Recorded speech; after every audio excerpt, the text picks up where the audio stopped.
তালতলী উপজেলার যুবক বনিয়ামিন প্রবাসীর স্ত্রীর সাথে ৬ বছরের প্রেম, তাই তো প্রবাসীর স্ত্রী এবার বিয়ের দাবিতে অনশনে বসেছে বনিয়ামিনের বাড়িতে। প্রবাসীর স্ত্রীর দাবি, আজ থেকে ৬ বছর পূর্বে বনিয়ামিনের সাথে তার পরিচয়। প্রবাসীর স্ত্রীর সাথে সম্পর্ক শুরু হওয়ার ৩ বছর পর বনিয়ামিন বিবাহ করার পরও এই প্রবাসীর স্ত্রীর সাথে তার পরকীয়ার সম্পর্ক চলতেছিল। তার দাবি, এবছর জুন মাসে তাকে ঢাকায় নিয়ে বিবাহ করেছে বনিয়ামিন। ঢাকা থেকে তালতলী আসার পর যোগাযোগ বন্ধ করে দেওয়ার পরই তার সাথে যে বিবাহ হয়েছে সেটিও অস্বীকার করে এই বনিয়ামিন। এরপরই প্রবাসীর স্ত্রী বিয়ের দাবিতে অনশনে বসে বনিয়ামিনের বাড়িতে। অনশনের কথা শুনে বনিয়ামিন তার বাড়ি থেকে পালিয়ে যায়। কিভাবে? তার সাথে আমার সাথে সম্পর্ক করে বিয়ে হয়েছে ঢাকা জায়গা। মানে সম্পর্কটা হলো কিভাবে? আগের তো তার বউ আছে।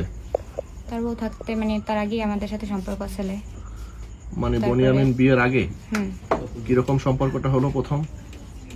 এটা তার বাড়ি আমার পাশে, মানে আমার বাসা তার পাশে, সেই জায়গা থেকে পরিচয়, তারপর সম্পর্ক, তারপর আমরা ভাইগা যে বিয়ে করছি, ঢাকায় আসলাম। বৃহস্পতিবার আমাদের সরকামিন হয়েছে, কোর্ট ম্যারেজ হয়েছে। তা হেডিয়া আমার হাজবেন্ড। আচ্ছা, আপনার সে প্রমাণ আছে কি আপনার যে বিয়ে হয়েছে? আপনার প্রমাণ আছে? হ্যাঁ, আমার প্রমাণ আছে। এটা একটু মেলেন, আপনি মেলেন।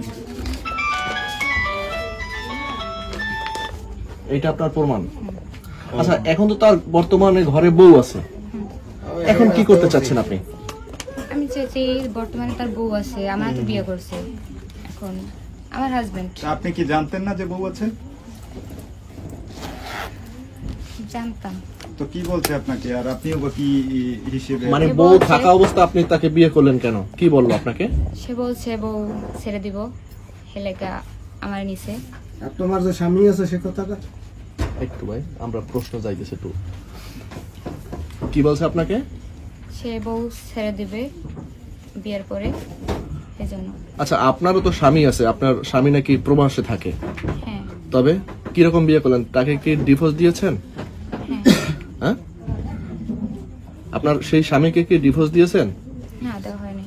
ডিভোর্সের আগেই তাকে বিয়ে করেছেন, তাইলে আসলে আইনে কি বলে?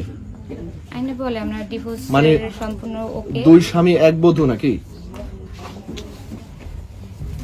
আপনি তো তাকে ডিভোর্স দিবেন। হ্যাঁ, দিব।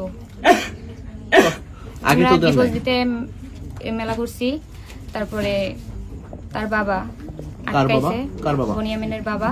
হ্যাঁ। তাও জায়গা থেকে চিলাচিলি করছে, তারে আশপাশ লোকে অনেক মারপিট করছে। মারপিট করার পর আমি বাসায় চলে গেছি, তারপর আর দেওয়া হয় নাই এরকমের। এখন আপনি তো বর্তমানে এই বনিয়ামিনের ঘরে, এখন কি করতে চান? আমি তার সাথে সংসার করতে চাই, তার অরিজিনাল ওয়াইফ হয়ে থাকতে চাই। এখন ওই বড় বউ তো এখানে এই বাড়িতে থাকবে, আর আপনিও থাকবেন, কিভাবে কি রকম করবেন? সেটা তো আর আমি জানি না, সেটা তো সে বলবে। ওর বিয়ে হয়েছে কয় বছর আগে? 6 বছর আগে। হ্যাঁ, 6 বছর আগে। বিয়ে তো 4 বছর আগে। তুমি ওর সাথে সম্পর্ক করছো কবে থেকে?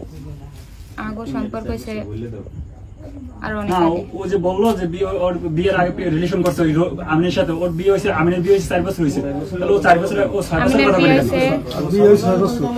আমার বিয়ে হয়েছে 6 বছর, আমিনের বিয়ে হয়েছে 3 বছর।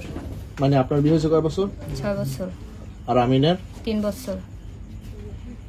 আচ্ছা, তাহলে বুঝতে পারছো আড়ালে গিয়ে তো ডিভোর্সটা কেন দিলে না? আড়ালে গিয়ে জানাইয়ে দিলে যে। না, আমরা জানাই দিতে চাই নাই। আমরা মেলা করছি, মেলা করার পর আমরা দেখছে যে হয়তো ভাবছে আমরা নাকি আবার ভাগ্যে যাইতেছি, কিন্তু আমরা ভাগ্যে যাই নাই। আমরা ওই তালতলি যাইতে চাইছিলাম, তাই লেগিয়া। এখন বনিয়ামিনের দাবি কি? তো বনিয়ামিনের সাথে তুমি কথা বলছো? বনিয়ামিনের দাবি, বনিয়ামিন আমারে রাখবে। তোমাকে রাখবে? ডিভোর্স দিবে না। আর এই আমার যে- সাথে এটা বলছে, আর এখন এই যে ঘরে আপনাদের যে সামনে বউ আছে, তারে ছাড়বে বলছে।